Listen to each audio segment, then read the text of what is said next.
نواب دواخانہ register سے میں ہوں حکیم قاری محمد نواب نوری۔ آج آپ کی خدمت میں گڑ کے فوائد کے بارے میں گفتگو کریں گے۔ گڑ گنے کے رس کو کاڑ کر بنایا جاتا ہے۔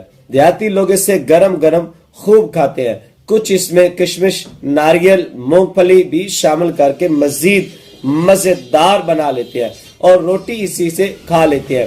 کچھ اس میں سونف، الائچی اور بادام ڈال کر بناتے ہیں۔ مزاج اس کا ہے گرم تر، درجہ دوم میں۔ مقدار خوراک 20 تا 100 گرام، لیکن گاؤں میں کئی لوگ کلو تک کھا جاتے ہیں۔ فوائد اس کے ہیں: بہترین ہاضم ہے۔ گاؤں کے لوگ سالن کے بجائے گڑ اور پیاز سے روٹی کھا کر اوپر سے لسی پی کر مالک کا شکر ادا کرتے ہیں۔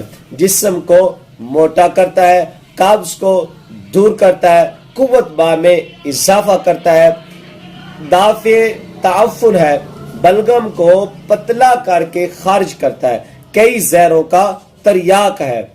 کیمیکل فیکٹریوں میں کام کرنے والے رات کو گڑ ضرور کھاتے ہیں تاکہ پھیپھڑوں تک جو زہریں اثر انداز ہوئی ہے ان کا اثر دور ہو جائے۔ لیکن اس دور میں مہنگائی کا مقابلہ کرنے کے لیے اس کا رنگ روپ خوبصورت کرنے کے لیے جب اسے بنایا جاتا ہے تو اس میں رنگ کاٹ اس کے رنگ کو صاف کرتا ہے، اور میٹھا سوڈا اس میں ملین اثرات کا حامل ہے، وہ اس میں ڈالتے ہیں۔ تو ولائتی چینی سے کئی درجے یہ بہتر ہے۔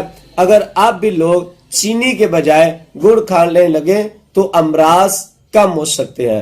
دعاؤں میں یاد رکھیے گا۔ اللہ حافظ۔